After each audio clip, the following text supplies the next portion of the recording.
यावल शहरात अनुसूचित जातीतील आरक्षणाच्या उपवर्गीकरणाविरोधात आयोजित करण्यात आलेल्या विराट एल्गार महासभेची सविस्तर बातमी प्रतिनिधी राजू पिंजारी यांच्या वतीने खालीलप्रमाणे आहे.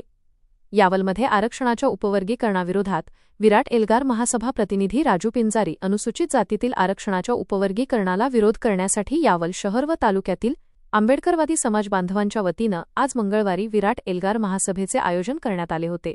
यावेळी संविधान बचाओ आरक्षण बचाओचा नारा देत आरक्षणाचा घटनात्मक हक्क अबाधित ठेवण्याची जोरदार मागणी करण्यात आली. अनुसूचित जातीतील आरक्षणाचे उपवर्गीकरण करू नये तसेच आरक्षणाचा घटनात्मक हक्क अबाधित ठेवावा या प्रमुख मागणीसाठी समाजबांधव मोठ्या संख्येने एकत्र आले होते. आरक्षण हा सामाजिक न्यायासाठी मिळालेला घटनात्मक अधिकार असून तो अबाधित ठेवण्यासाठी एकजुटीने संघर्ष करण्याचा निर्धार यावेळी व्यक्त करण्यात आला.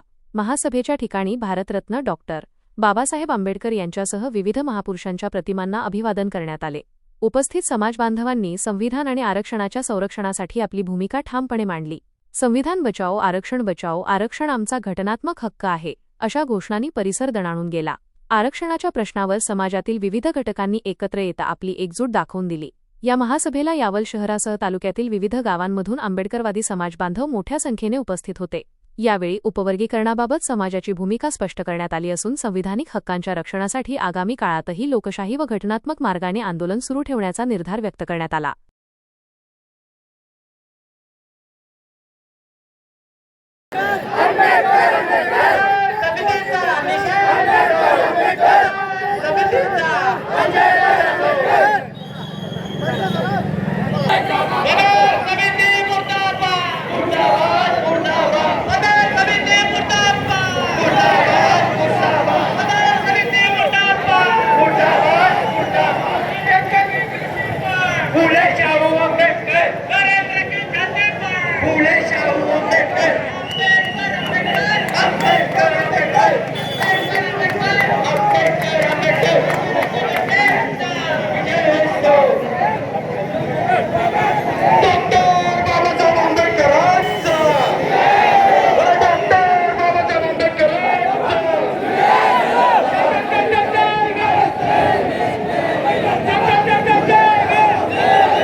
चुकीचे निर्णय घेता आम्हाला बरोबर म्हणावे लागतं. तुमचं राज्य एवढा आदर्श चालू आहे की इथे जर एखाद्याने प्रश्न विचारला तर त्याला विचारलं जातं तुला प्रश्न विचारण्याची परवानगी कोणी दिली?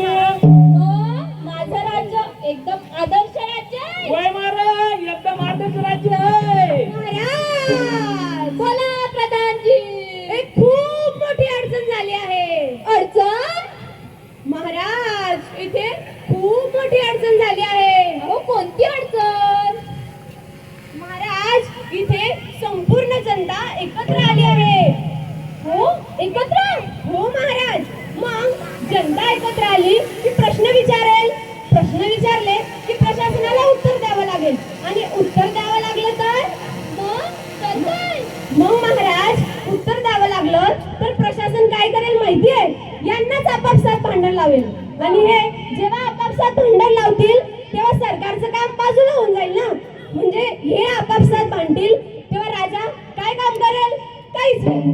बापरे, मग मला तर काहीच काम नसणार व माझ्या राज्यात मी काम नाही करणार व. आंबेडकर आंबेडकर आंबेडकर आंबेडकर आंबेडकर आंबेडकर आंबेडकर आंबेडकर आंबेडकर आंबेडकर. हा प्रश्न आहे त्या समाजाचा ज्यांना शतकानुशतक अन्याय अत्याचार सहन करावा लागला. हा प्रश्न आहे त्या पिढ्यांचा ज्यांना शिक्षणापासून वंचित ठेवलं गेलं आणि ही गोष्ट आहे त्या संघर्षाची ज्यांनी आपल्याला संविधान दिलं. पण सामाजिक न्यायाच्या चर्चांवर प्रश्न करताना पुन्हा एकदा महत्वाचा प्रश्न उपस्थित होतो तो म्हणजे उपवर्गीकरण आरक्षणाचं उपवर्गीकरण. मला असं वाटतं की त्यांना असं वाटत असेल की उपवर्गीकरण केलं म्हणजे यांना सगळ्यांना समान संधी मिळेल. पण मित्रांनो लक्षात घ्या, उपवर्गीकरणामुळे खरंच शेवटच्या घटकापर्यंत न्याय पोहोचणार आहे का? आणि पोहोचत असेल तर वस्तुनिष्ठ आकडे कुठे आहे? आणि सरकारला माझा थेट सवाल, तुम्हाला सामाजिक न्यायाचा आदर्श हवा आहे ना, मग पारदर्शकता कुठे आहे? सामाजिक न्यायाचं पारदर्शकता कुठे आहे? आकडे कुठे आहे? आकडे जनतेसमोर मांडा, निकष जनतेसमोर मांडा आणि काय परिणाम होणार आहे ते जनतेला सांगा. हो बरोबर आहे. मग त्यांचा परिणाम आपल्या हक्कावर नाही होणार का? मग आपण प्रश्न विचारायला नको का? अहो विचारायला हवा, कारण आपण भारतात असलेल्या ज्या भारताने आपल्याला सर्वोत्कृष्ट राज्यघटना दिली, त्या राज्यघटनेत आपल्याला अधिकार आहे की आपण आपल्या हक्कासाठी न्याय मागू शकतो. ज्या भारतात लोकशाहीची व्याख्या for the people, by the people, आज द पीपल इज मी डेमोक्रेसी अशी आहे. पण मग मला सांगताना शोकांतिका वाटते बंधू आणि भगिनींनो, माझ्या मातांनो, त्याच लोकशाहीची व्याख्या आता बाय द पीपलचा बाय बाय होतो. लोकशाहीला मजबूत न करता त्याला दुर्बळ केलं जातं. अहो मग आपण याचा विरोध केलाच पाहिजे की नाही? केला पाहिजे की नाही? मला आवाज नाही. माझ्या भीम सैनिकांचा एवढाच आवाज आहे का? विरोध केला पाहिजे की नाही उपवर्गीकरणाचा? परत थांबा 2 मिनिट थांबा. एक प्रश्न विचारू. विचार. हा देश कुणाचा? आपला. संविधान कुणाचं? आपलं. न्याय कुणाचा असला पाहिजे? सगळ्यांचा.